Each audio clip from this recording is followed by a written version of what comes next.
We are now 83 days away from the presidential election, and judging by recent poll numbers, it seems like it may be essentially over for Donald Trump. That is, if Hillary Clinton can continue to keep her lead. Here's a look at the electoral map as it stands right now. In order to win the presidency, a candidate needs 270 electoral votes. States in red are Republican states that will more than likely stay red for Trump, states in blue, Democratic states for Hillary Clinton. The presidential race could rest in the hands of a few battleground states that we shaded in yellow. Clinton is leading in every battleground state. If the election happened today, Clinton would win the presidency with 273 electoral votes. Joining us now to talk more about this, the Deputy Director of Progress Texas, Phillip Martin, and GOP consultant Brendan Steinhauser.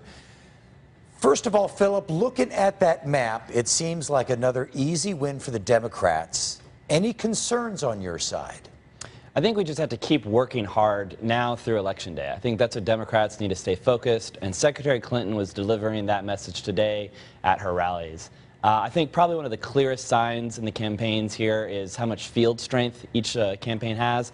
In Florida, Hillary Clinton has, I believe, 12 offices opened up and hundreds of volunteers. There's only one field office for Donald Trump and the Republicans in Florida. That's a bad sign. That's why they had a Come to Jesus meeting in Orlando last week. And I think if Hillary just keeps working, she's got the advantage. She just got to run through the tape and get to the finish line. Okay, Brendan, how does Donald Trump turn this around?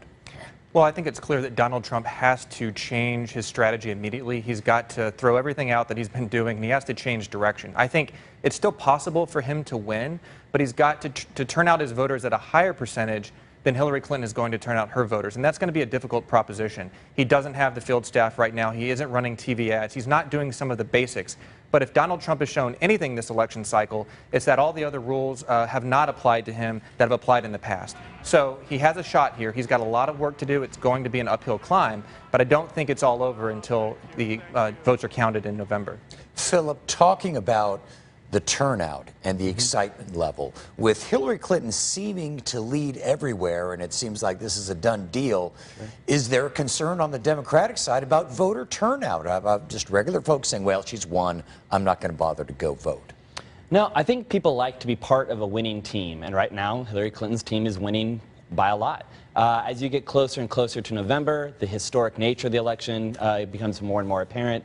Voters will come out and vote for her. I think that we'll see that, especially in these battleground states where even if the top of the ticket might be, not as close as Republicans would hope, there's still a lot of close Senate races in a lot of those battleground states. So there'll be plenty of reasons for people to come out and vote for Hillary and vote for Democrats in November. I think we'll see a lot of excitement at the polls. Brendan, you were talking about how Trump needs to change things immediately. What other sort of things does he need to change to connect? Well, first of all, he needs to stop with the gaffes. He needs to stop with insulting people. He needs to get on a message that prosecutes the case against Hillary Clinton. She is unfit to be commander-in-chief. She can't handle classified information. She lied to the American people. He needs to make that case over and over again with a certain gravitas and seriousness that is something that should be in this campaign, as opposed to, gaffe after gaffe. If he can change the subject back toward Hillary Clinton and her being unfit to lead this country, then he's got a shot. He also needs to put together an actual field organization to go out and knock on doors and make phone calls and do the basics of campaigning. He hasn't done that to date. So I don't think I don't think that the race is over yet. I think that it's pretty early still, but he's got a lot of work to do to turn this thing around. Okay, well, he's got 83 days to do it. Phillip, Brendan, thank you both very much. Appreciate it. Thanks.